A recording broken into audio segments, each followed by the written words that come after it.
Good evening friends. ఈరోజు ఏంటంటే చిన్నపిల్లలు స్కూల్ పోరాని మారం చేస్తే తల్లిదండ్రులు ఎలా చేస్తారో ఈ వీడియోలో చూడండి.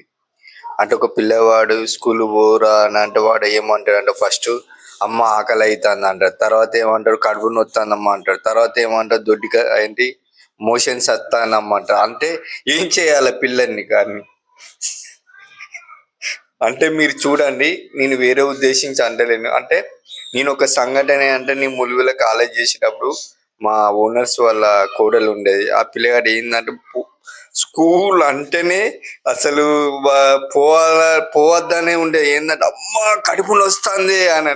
తర్వాత మళ్ళీ రేపు పోరా అని అంటే మళ్ళీ అమ్మ ఆకలి అవుతుంది అంటాడు. తర్వాత పోరా అమ్మ మోషన్స్ వస్తుంది అంటే పోతాడు, అర్ధ గంట సేపు కూర్చుంటాడు, వస్తాడు. ఏం చేయాలి ఇప్పుడు? స్కూల్కి ఎట్లా పోవాలి, ఎట్లా పంపించాలి పిల్లగాడు? అందుకనే మీరు పిల్లగాళ్ళని కొట్టకుండా తిట్టకుండా గౌరవంగా నాన్న మన మంచిగా ఏంటి అంటే మన ఇట్లా షాపింగ్ పోదాం అని చెప్పాలా, లేకపోతే కిరాణా షాప్ పోయి బిస్కెట్లు అనుకోవాలా, దుకాణంగా తీసుకోవాలా, బండి ఎక్కాలా, పోయి స్కూల్లో తోలాలి, అంతే, ఏం లేదు.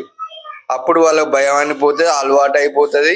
మీరు ఏ ప్రాబ్లం ఉండదు, కొట్టుడద్దు తిట్టుడద్దు. అందుకని దయచేసి చిన్న పిల్లల మీద మీరు చేతులు వస్తే వాళ్ళు ఏంటంటే వాళ్ళ మాటలన్నీ పెరుగుతాయి. కానీ ప్రతి ఒక్కరు ఇలా పాటించాలని మనస్ఫూర్తిగా కోరుతున్నాను. Thank you.